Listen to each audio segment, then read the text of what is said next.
இந்த காட்டை எங்க கண்டுபிடிச்சா பங்காளி? யோ பங்காளி, யோ யோ யோ பங்காளி, என்ன அப்படி சவுண்ட் போட்டுட்டு வந்துட்டு இருக்கா? இந்த காட்டை எங்கயா கண்டுபிடிச்சா? யோ இது என்னோட காடுதாயா. இது உன்னோட காடா? அட ஆமாயா, போன சீசன் ஃபுல்லா டாட் பால் வச்சு வெறும் மரமா நட்டோம்ல, அதெல்லாம் வளர்ந்து அப்படி காடாகி கிடக்கு. அதுக்கு நீ இவ்வளவுதா? அட ஆமாயா. ஆமா, வெளியில நிலவரம்லாம் எப்படியா இருக்கு?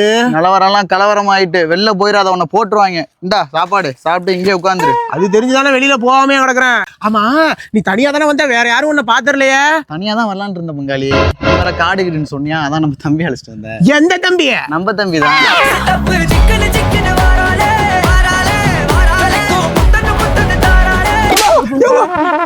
இது எப்படி எடுத்தவன என்னடா சொன்ன? தனியா வாடான்னு சொன்னா என்ன வேலைடா பார்த்து வச்சிருக்க? அண்ணே, நான் தானே உன்னை பாக்கணும்னு ஆசையா வந்தேன்.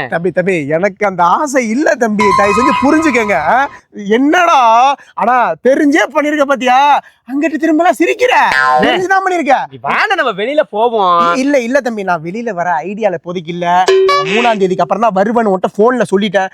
என்னடா பண்ணி இவன ஏன்டா இங்க? நீ 5ஆம் தேதிக்கு அப்புறமும் இங்கே தானே இருக்க போற. இப்ப வானே அது மேட்ச் முடிஞ்சோன்னா பாத்துக்கலாம் தம்பி. பங்காளி கூப்பிட்டு போ பங்காளி, தம்பியை கூப்பிட்டு கிளம்பு கிளம்பு கிளம்பு. நீயே வானே. கிளம்புடா. சாப்பாடு எங்கடா கூட்டு போற? பாத்துக்கலாம்டா, போடா போல. இந்த காட்டையும் கண்டுபிடிச்சிட்டாங்களே. எப்ப ஓடுறா கொப்பரடா அடுத்த காட்டை நோக்கி.